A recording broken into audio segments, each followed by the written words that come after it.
नमस्कार दोस्तों, स्वागत है आपका टेक चाचा पर। आज की इस वीडियो में हम MS एक्सेल में डेटा एंट्री और फॉर्मेटिंग के बेसिक स्टेप सीखने वाले हैं। ये वीडियो स्पेशली बिगनर्स के लिए है जिनके लिए MS एक्सेल एक नया सॉफ्टवेयर है। पिछले वीडियो में हमने MS एक्सेल में बेसिक डेटा एंट्री और बेसिक फॉर्मेटिंग के बारे में बताया था। उस वीडियो का लिंक मैं डिस्क्रिप्शन में दे रहा हूँ, क्योंकि जिन व्यूअर्स के लिए MS एक्सेल एक नया सॉफ्टवेयर है उनके लिए पहला वीडियो काफी उपयोगी है। तो चलिए आज की इस वीडियो को शुरू करते हैं बिना टाइम वेस्ट किए। नमस्कार दोस्तों, आप देख रहे हैं टेक चाचा की स्मार्ट टिप्स जो तकनीक को बनाए आसान। इसके लिए सबसे पहले हम MS एक्सेल में डेटा एंट्री करेंगे। डेटा एंट्री का तरीका मैंने पहले वीडियो में आपको बता दिया था। एक्सेल में डेटा एंटर करना बहुत ही सिंपल है। आप किसी भी सेल पर क्लिक करके डेटा एंटर कर सकते हैं, या मान लीजिए आपने पहले का डेटा एंटर किया हुआ है, उसमें आपको करेक्शन करना है तो आप उस सेल पर डबल क्लिक करेंगे। डबल क्लिक करने के बाद में जो करेक्शन हमें करना हो वो हम आसानी से कर सकते हैं। जैसे मैं यहाँ कार्तिक के आगे कुमार लगा रहा हूँ तो मैंने ये कुमार लगा दिया। यदि सेल पर हम डबल क्लिक नहीं करते हैं तो डेटा ओवरराइट होता है। जैसे मुझे यहाँ कार्तिकेय के आगे कुमार लगाना हो लेकिन मैंने डबल क्लिक नहीं किया है तो ये डेटा ओवरराइट हो जाएगा। तो डेटा एंट्री करते समय ये चीज़ हमें स्पेशली ध्यान रखनी है। जैसे आज की इस वर्कशीट में मैंने डेटा एंटर किया है, जिसमें पहला कॉलम है serial number, students name, English, Hindi, maths, science, social science, total, percentage, maximum number और मिनिमम नंबर। और यहाँ मैंने डेटा एंटर पहले से कर दिया ताकि वीडियो ज़्यादा लंबा ना हो। आप भी यहाँ अपनी ज़रूरत के हिसाब से जो भी डेटा आपको एंटर करना हो वो डेटा एंटर यहाँ पे आप कर सकते हैं। जैसे मैंने यहाँ डेटा एंटर कर दिया और डेटा एंटर करने के बाद में मुझे यहाँ इनका टोटल निकालना है, यानी हर स्टूडेंट का यहाँ पे टोटल के कॉलम में टोटल यहाँ पे आ जाना चाहिए। तो इसके लिए जैसे मैंने पहले वीडियो में बताया था आपको, इसमें टोटल का जो फॉर्मूला है दो तरीके से लगा सकते हैं, लेकिन मैं यहाँ फॉर्मूला लगाकर इसका टोटल निकाल रहा हूँ। तो इसके लिए मैं सबसे पहले ऊपर फॉर्मूला बार पे क्लिक करूँगा और यहाँ से ऑटो सम पर क्लिक कर देंगे।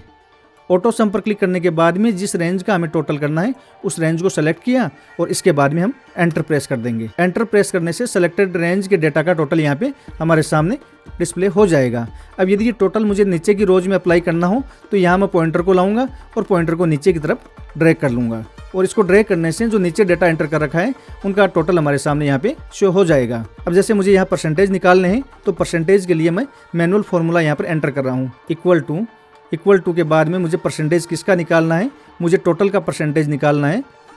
मैंने टोटल पर क्लिक किया, या मैनुअली मैं यहाँ पर इस सेल का जो एड्रेस है वो यहाँ पर टाइप कर दूंगा।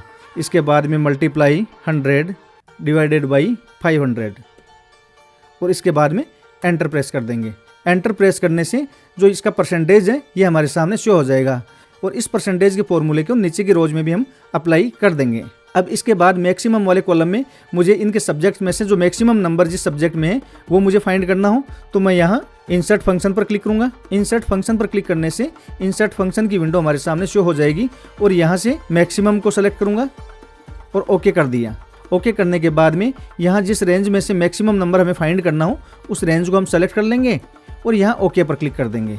अब देखिए इस रो के अंदर जैसे इंग्लिश के मार्क्स 78, यहाँ हिंदी के 76, मैथ्स के 77, साइंस के 45, सोशल साइंस 56, इनमें मैक्सिमम जो मार्क हैं वो 78 हैं। ये फॉर्मूला नीचे की रोज में अप्लाई करना हो तो इसको ड्रैग करके नीचे की रोज में हम अप्लाई कर देंगे।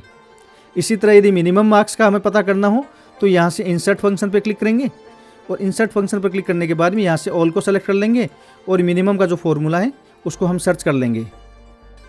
यहाँ से मैंने मिनिमम के फॉर्मूले को सेलेक्ट किया और यहाँ से ओके पर क्लिक किया। ओके पर क्लिक करने के बाद में जिस रेंज में से मिनिमम वैल्यू हमें सर्च करनी है उस रेंज को सेलेक्ट कर लेंगे और ओके पर क्लिक कर देंगे।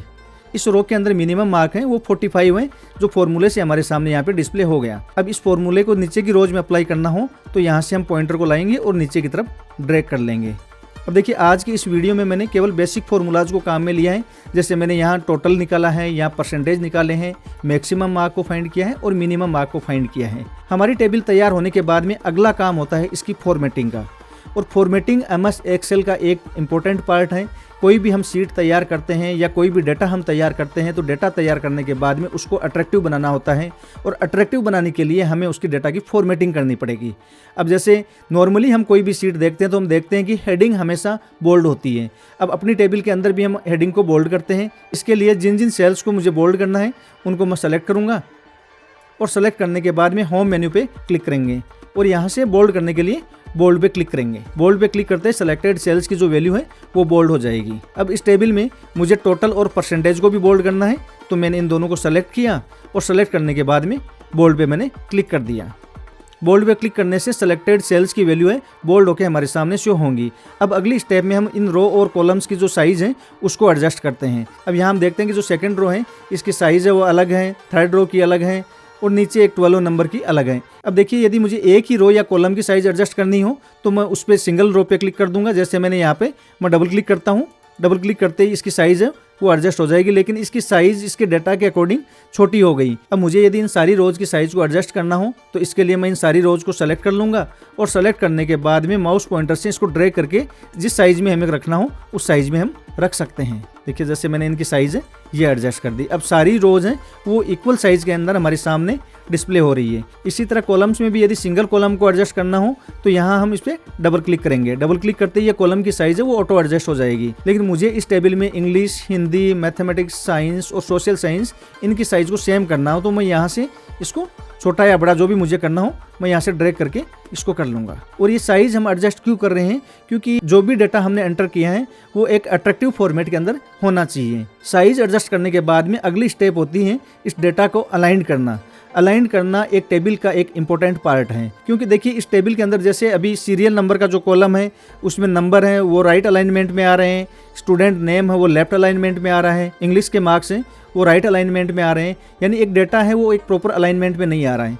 तो यहाँ से जैसे मुझे सीरियल नंबर के कॉलम को अलाइन करना हो तो मैं इस पर क्लिक करूँगा और क्लिक करने के बाद में जैसा ये डाटा मुझे सेंटर में करना है तो मैं यहाँ से सेंटर पे क्लिक कर दूंगा। सेंटर पर क्लिक करने से सारा डाटा है वो सेल के सेंटर के अंदर हमारे सामने डिस्प्ले होगा। इसी तरह से जैसे स्टूडेंट नेम है ये मुझे सेंटर में करना हो तो मैंने इसको सेलेक्ट किया और यहाँ से मैंने सेंटर पे क्लिक किया तो सेंटर पर क्लिक करने से देखिए सारे नाम हैं वो सेंटर के अंदर शो हो रहे हैं। इसी तरह से मुझे और कॉलम्स हैं जो Hindi, English, mathematics, science, social science, यानी इन सारे जो कॉलम्स को मुझे सेंटर अलाइन करना है तो मैं सबको सेलेक्ट कर लूँगा और यहाँ से सेंटर पे क्लिक करूँगा। सेंटर पर क्लिक करने से देखिए सारा डाटा है वो सेंटर में अलाइंड हो गया। अब इसके बाद में यदि हमें कलर चेंज करना हो, देखिए हेडिंग का मुझे कलर यहाँ से चेंज करना है तो मैंने इसको सेलेक्ट किया और यहाँ फिल कलर के जो ऑप्शन है उस पर मैं क्लिक करूँगा और क्लिक करने के बाद में हेडिंग में जो कलर हमें फिल करना हो उसको हम सेलेक्ट कर लेंगे।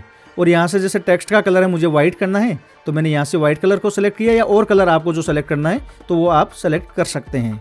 और इसके बाद टेबल में जो डाटा एंटर कर रखा है उसमें भी मुझे फॉर्मेटिंग करनी है तो मैंने उसको सेलेक्ट किया। सेलेक्ट करने के बाद में जैसे फिल कलर पे क्लिक करके मैंने इसका बैकग्राउंड का कलर है उसको चेंज कर दिया और इसके बाद में जैसे टेक्स्ट का कलर है मुझे चेंज करना हो तो मैंने टेक्स्ट का कलर यहाँ से सेलेक्ट किया और इसको हमने चेंज कर लिया। अब इस टेबल को देखिए जो स्टार्टिंग में अपन ने डाटा एंटर किया था उसके बजाय एक कितना ये सिस्टमेटिक फॉर्मेट के अंदर ये टेबल हमारे सामने शो हो रही है। अब इस टेबल में यदि हमें कुछ एडवांस फॉर्मेटिंग करनी हो तो इसके लिए फॉर्मेट सेल का जो ऑप्शन है उसको हम यूज में लेंगे। इसके लिए हम या तो कंट्रोल के साथ 1 प्रेस करेंगे और या यहाँ टूल बार पर क्लिक करके हम फॉर्मेट सेल के टैब को ओपन कर लेंगे। जैसे मैंने यहाँ पर क्लिक किया, क्लिक करते ही मेरे सामने ये फॉर्मेट सेल का विंडो डिस्प्ले हो गया। इसमें पहला ऑप्शन है नंबर का।